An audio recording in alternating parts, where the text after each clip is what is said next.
Welcome to mega 9 TV. నూజివీడులో సామాజిక న్యాయం కోసం పోరాటం చేసిన సర్దార్ గౌతులచ్చన్న విగ్రహావిష్కరణ పార్టీలకు అతీతంగా జరిగిందని ఆర్టీసీ చైర్మన్ కొనకళ్ళ నారాయణ తెలిపారు.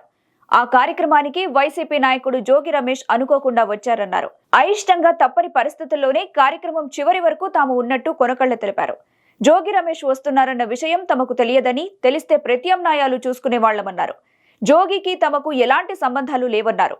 టీడీపీ కోసం తాను ఎంత కష్టపడ్డానో చంద్రబాబు లోకేష్ కు తెలుసన్నారు. ఇలాంటివి మరోసారి జరగకుండా చూసుకుంటానన్నారు.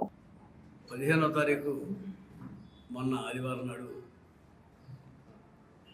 గౌతులచ్చన్న గారి విగ్రహావిష్కరణకు రావాల్సిందిగా నూజివీడు ఆహ్వాన సంఘం వారు నన్ను ఆహ్వానించారు. గౌతులచ్చన్న గారి మనవరాలు ఆవిడ చేత విగ్రహావిష్కరణ ముఖ్య అతిథిగా పారసారథి గారు వస్తున్నారని చెప్పారు. ఆ కార్యక్రమానికి నేను వెళ్ళటం జరిగింది.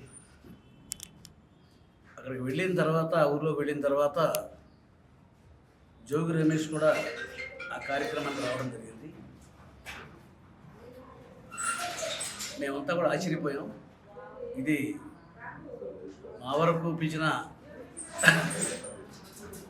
కార్యక్రమం కింద మేము భావించాం. జోగి రమేష్ వస్తాడని చెప్పి మేము ఊహించలేదు. ఇటువంటి అనుకోకుండా జరిగినటువంటి దురదృష్టకర సంఘటన. అతను ఊరేగింపులో అంతకుముందు పారసారథి గారి కోసం మేము వెయిట్ చేస్తూ ఉన్నాం ఒక ఇంట్లో. ఆ ఇంట్లోకి కూడా జోగి రమేష్ వచ్చాడు.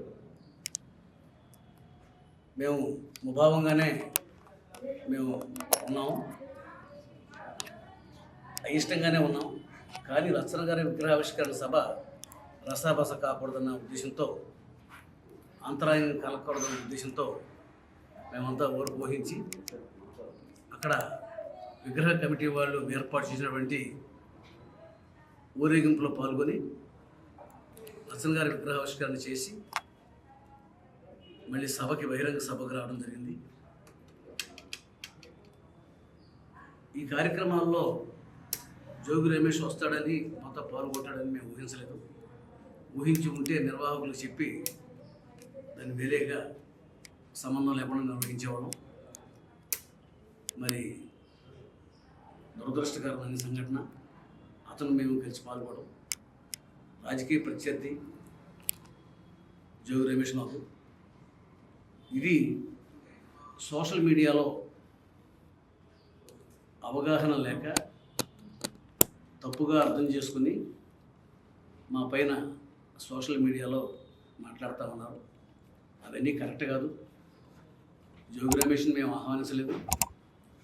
అది ఆహ్వాన సంఘం వాళ్ళు ఎవరన్నా వైసీపీ వాళ్ళు చేసిన పని అయి ఉంటుంది. ఇది మమ్మల్ని మాత్రం పిలిచారు. మేము ఆహ్వానితులుగా వెళ్ళాము.